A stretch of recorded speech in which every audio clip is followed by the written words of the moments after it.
chateado, você tem que ficar feliz, porque quando o Flamengo joga, o Flamengo é a referência de valor de mercado. Em relação a patrocínio, em relação a coisas midiáticas, o Flamengo sempre vai ser a referência de valor. Por quê? Porque ele tem resultados igual ao do Flamengo. O Corinthians não tem os jogadores que o Flamengo tem, o Corinthians não tem a exposição midiática que o Flamengo tem hoje. Então, naturalmente, o Flamengo hoje tem um valor maior do que o do Corinthians. Mas você percebe como o Flamengo puxou pra cima?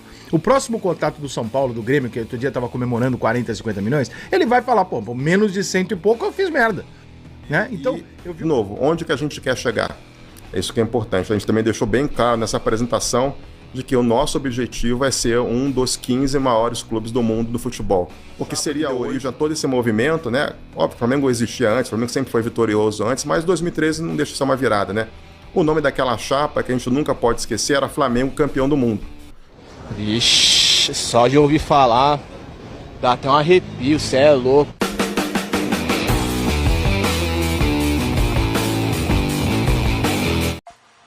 Fala comigo, seus mitos zeração. Olha, hoje tem São Paulino aqui jogando a realidade para os rivais, mostrando a realidade sobre o Flamengo, que é sim o parâmetro, né?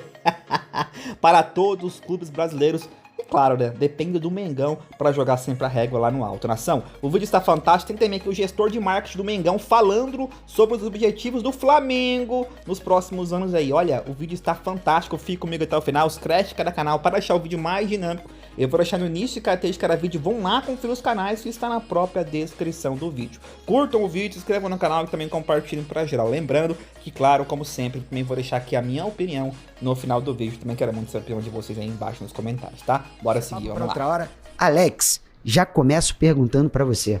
Até onde esse Flamengo pode chegar? Se a gente pegar, por exemplo, esse crescimento que a gente teve em um ano, de 2024 para 2025, foi o crescimento de um São Paulo, até o termo que o próprio BAP usou nessa apresentação de dezembro, né? Nós crescemos um São Paulo no ano, é óbvio que a gente não espera esse crescimento para esse próximo ano, mas o Flamengo ele mira muito acima dos 2 bilhões. Tá? Essa visão do clube a médio prazo.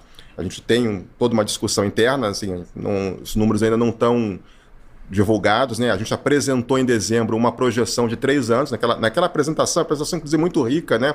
Onde a gente colocava que a gente espera chegar até 2028 uma receita recorrente na casa de 2 bilhões de reais, né? A gente trabalha no Flamengo sempre pensando em receita recorrente, a gente não trabalha pensando na receita de venda de jogadores, a gente sabe que isso é uma receita importante, a gente quer que essa receita cada vez seja mais relevante dentro do clube, dentro de um certo limite, que a gente entende que é um limite saudável.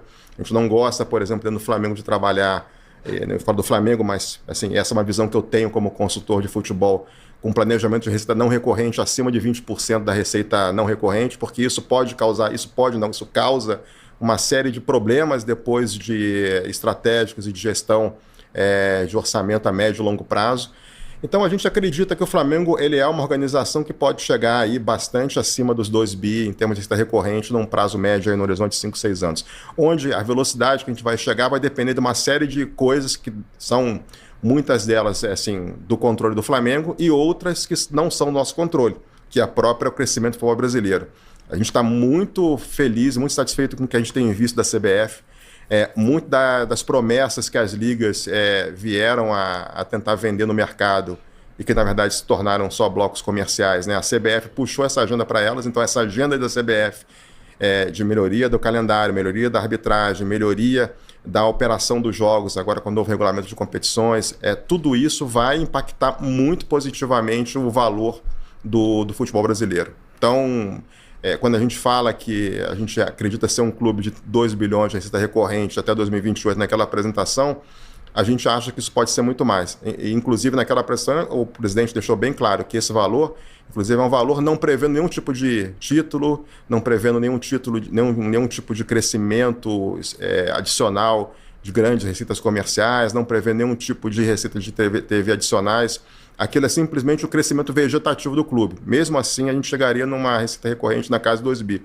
Ou seja, mostra que se a gente fizer um pouco mais, se a gente continuar mantendo essa pressão em termos de crescimento de receita, busca de novas oportunidades e inovação, a gente tem uma pista bastante grande ali e, de novo, onde que a gente quer chegar?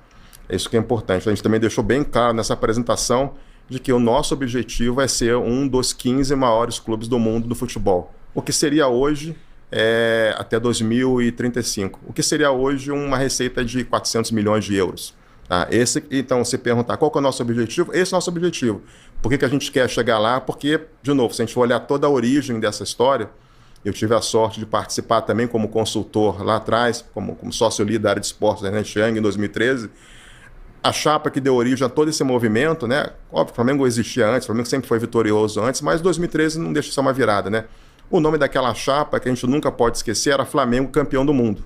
Então, toda vez que a gente senta para olhar planejamento, a gente olhar futuro, a gente sempre lembra, pessoal, nós estamos aqui por um objetivo. Óbvio, a gente quer ganhar brasileiro, quer ganhar Libertadores, mas a gente quer voltar a ser campeão do mundo. Então, o que a gente precisa fazer para chegar lá? Eu falei que era bom pra caramba pra todo mundo o patrocínio do Flamengo, que muita gente ficou aí, né? Pô, o Flamengo tá ganhando muito dinheiro, patrocínio. Eu fiz um vídeo aqui no dia falando, gente, todos nós temos que comemorar. Não é pra você, corintiano, palmeirense, São Paulo, ficar chateado. Você tem que ficar feliz, porque quando o Flamengo joga... O Flamengo é a referência de valor de mercado. Em relação a patrocínio, em relação a coisas midiáticas, o Flamengo sempre vai ser a referência de valor. Por quê? Porque ele tem mais gente. E o time que tem mais gente, como mídia, como venda de exposição, ou seja, uma venda simples de exposição, esse clube tende a vender mais caro. Então, se o Flamengo atinge 150 milhões, significa que você, São Paulo, Palmeiras, Grêmio, então, você vai atingir 100, 120. Mas é isso, recuperando uma coisa que está perdida. O normal seria nós estarmos faturando 6, 7 milhões. Esse é o normal que o futebol brasileiro pode conseguir. Só que a gente ficou 200 anos parado, aí teve que chegar uma pessoa, um grupo de fora para dentro no Flamengo para fazer isso no Flamengo e ensinar os outros. E tem um monte de clube no Brasil que não aprendeu ainda, que tá fazendo diferente. Não, eu tô gastando, eu não pago imposto, eu vou contratando um jogador aqui, outro ali, para ver se eu ganho do Flamengo esse ano e o Flamengo crescendo. Aí vai chegar uma hora que o Flamengo vai estar ganhando, quem seguiu, seguiu, quem não seguiu vai ficar para trás e vai ter que correr atrás dos 20 anos que o Flamengo já tá correndo agora, atrás de 50. Então, assim, quando o Flamengo fecha um contrato de 260 milhões que nele fechou, porra do caralho, claro que tem cláusulas, etc, pode ser um pouco menos, um pouco mais, mas nós estamos falando do valor cheio, 250 milhões de reais. O que acontece automaticamente? O Corinthians, para renovar o dele, chegou no patrocinador dele e falou assim, 200.